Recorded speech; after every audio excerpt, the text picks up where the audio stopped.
Dipula tsa sesheng tse di matla kwa kgaolong ya Seriting di bakile go elela gano ka ya ngwaretsi le go pakela baagi ba ba kgabaganyetsang kwa dikolong le ditirong kotsi.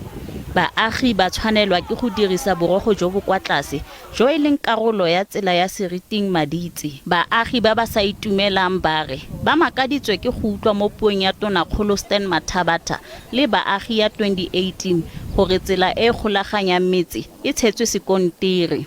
They said to us that they are going to make an inquiry. So during that inquiry they said the road this which was in question, because initially they were saying it's D4 300, then they changed, they said no, the road it's now D4 328.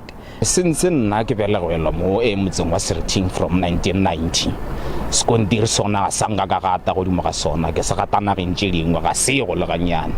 Lefapha la ditirelo tsa botlhe le mafaratlhatlha kwa Limpopo le ganeditse dipegelo tse di dirilweng ke baagi. It was indicated in the past that the road was completed, and in our records we do not have such, and the team that we've sent there will also assist in terms of unraveling more information about a road which is said to have been completed in that particular locality. Ga jana lefapha la re le rometse setlhopha sa di-engineer go sekaseka tsela eo. La re ka go ya tsela eo e tla simolola mo bogautshwaneng.